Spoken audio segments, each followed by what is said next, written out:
ये जो अभी केस चल रहा है हैदराबाद सेंट्रल यूनिवर्सिटी में जो डिफॉरेस्टेशन किया जा रहा है, उस पे मेरे को तीन मुद्दे जो दिख रहे हैं उस पे बात करना उपयुक्त लग रहा है। तीन में से पहला मुद्दा है कि जो गवर्नमेंट का टेक है, गवर्नमेंट बार बार बोल रही है कि ये हमारी ज़मीन है, यूनिवर्सिटी की ज़मीन नहीं है, तो हम जो चाहे इस पे कर सकते हैं। तो बेसिकली ये जो मुद्दा है कि हम मुद्दा उठा रहे हैं कि डिफॉरेस्टेशन हो रहा है, जानवरों को दिक्कत हो रही है और अपने क्लाइमेट के लिए नहीं सही है। इसको गवर्नमेंट एक दूसरे पर्सपेक्टिव पे ही ला दे रही है कि लीगली ज़मीन किसकी है। तो अगर लीगली देखा जाए तो कोर्ट ने बोल दिया है कि हाँ गवर्नमेंट ज़मीन है, तो उस पर तो कोई बात कर नहीं सकते हैं। पर लीगली आपकी ज़मीन है, पर उस पर करना क्या है ये तो सोच समझ के करना है ना। कि आपकी ज़मीन है तो कुछ भी कर देंगे, मैं कल को अपनी ज़मीन पे कुछ भी नहीं कर सकता हूँ, उसके लिए तो नियम कानून है।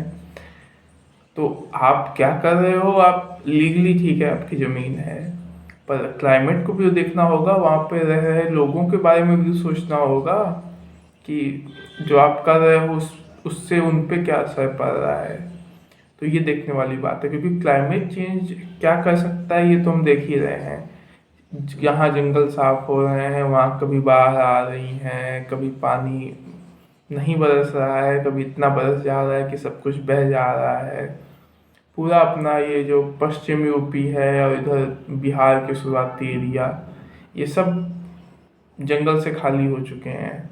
और आप देख रहे हो कि इनमें आए दिन क्या होती, कैसी गर्मी पड़ती है। पूरा ये जो अपना बनारस इलाहाबाद वाला बेल्ट है, कितनी गर्मी पड़ती है।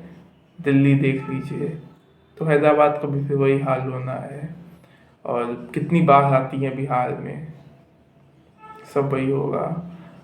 फिर ये तो हम अपने नज़र से देख रहे हैं, फिर जिनका घर ही उजड़ जा रहा है, जो जानवर वहीं पे रहते थे उजड़ चुका है उनका, तो जो थोड़ा बहुत बचा है उसको बचाया जा सकता है। तो वो देखना है कैसे वो बिलखते हुए दौड़ भाग रहे थे जब कट रहा था सब कुछ। पहली वीडियो वही आई थी जो मोर चिल्ला रहे थे, फिर हिरन दौड़ रहे थे, कुछ तो बेहोश होके गिर पड़े या मर ही गए पता नहीं।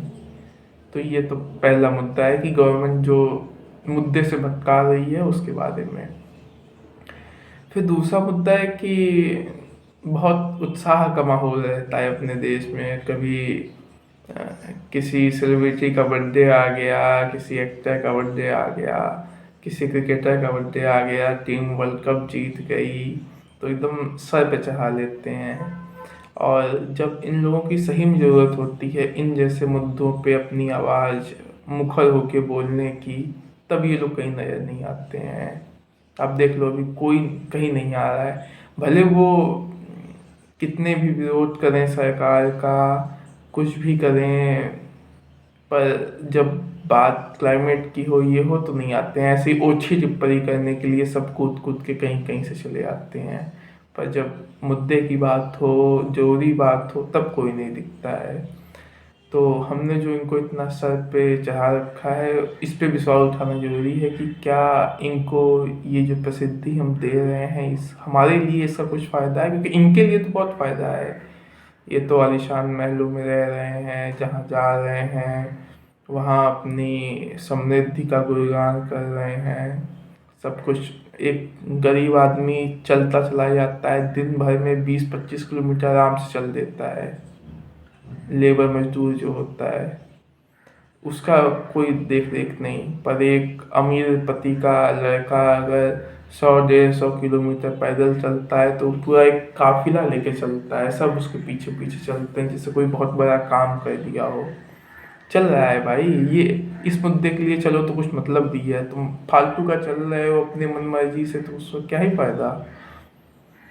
तो इन सब सवालों को पूछना पड़ेगा, और इन सब सेलिब्रिटी को लाइन में लगा के आप, हमारे पास ये तो है नहीं कि पर्सनली घर में घुसने भी नहीं देंगे, जिनकी आप पूजा कर रहे हो वो आपको घर में घुसने भी नहीं देंगे। तो हमारे पास एक ही माध्यम है सोशल मीडिया, उन पे इनसे लगातार प्रश्न करते रहिए, इनसे पूछते रहिए।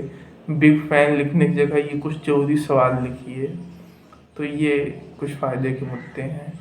और तीसरा सवाल है हमसे खुद से कि साल भर हम क्या करते हैं। ये जब कुछ ऐसे मामले हो जाते हैं तभी हम जागरूक होते हैं, पर साल भर क्या करते हैं, जब हम खुद इतनी क्षति पहुंचाते हैं, इतने जानवरों का सर्वनाश करते हैं, खाए जा रहे हैं, मीट पे मीट खाए जा रहे हैं, कुछ नहीं बच रहा है। जो आप मीट खा रहे हैं उससे कितने जंगल तबाह हो रहे हैं, इनकी गिनती नहीं है। और इनके लिए आप कभी आवाज़ उठाओगे नहीं, क्योंकि आपका स्वार्थ पूरा हो रहा है। तो ये जो चीज़ें, जो गायों की दुर्दशा हो रही है, मुर्गे और बकरी तो गिनना ही नहीं है, वो तो मतलब मान लिया गया है कि वो होना ही है। बंदरों की जो दुर्दशा हो रही है, सारे बंदर, आपके जंगल क्या है, जंगल सब आप काट दिए। अब बंदर जो वहाँ रहते थे आ गए शहरों में, दिल्ली में, वृंदावन में, सब आ रहे हैं, और कैसे वो भी परेशान हो रहे हैं, आप भी परेशान हो रहे हो, आप देख रहे हो। तो ये सब जो चीज़ें हैं, गायों के पेट में से पन्नी पन्नी निकल रही हैं, कितना पन्नी लेके जाओगे, पहाड़ पे जाओ, मतलब देश के कहीं कोने में चले जाओ जहाँ कोई इंसान न दिखे, लेकिन पन्नी जरूर दिख जाएगी। तो ये सब जो कर रहे हैं, इतना उपभोग कर रहे हैं, यही सेलिब्रिटी हैं, ये अपनी कंपनियां खोल लेते हैं, कुछ मेकअप का सामान बेचते हैं तो आप लाइन लगा के खड़े हो जाते हो। इनका इंस्टाग्राम खोलो तो कुछ मुद्दा रहता ही नहीं है, सिर्फ प्रमोशन प्रमोशन प्रमोशन प्रमोशन, मतलब कुछ अपना है ही नहीं, सब एकदम प्रमोशन पे खेल रहे हैं, और आप प्रमोशन देख रहे हो। आप इनको नहीं देख रहे हो, आप इनके द्वारा किए गए प्रमोशन को देख रहे हो, आप देख रहे हो ये कमा रहे हैं, बस यही हो रहा है। तो ये 3 मुद्दे हैं जिन पे हमको सोचना चाहिए कि क्लाइमेट चेंज दिख रहा है कि हो रहा है, और हम सबको निगलने वाला है। तो जितना जल्दी हो सके हमको इसके प्रति सचेत होना पड़ेगा, और जैसे भी हो सके इसके रोकथाम के लिए प्रयास करना पड़ेगा, लोगों से सवाल पूछना पड़ेगा।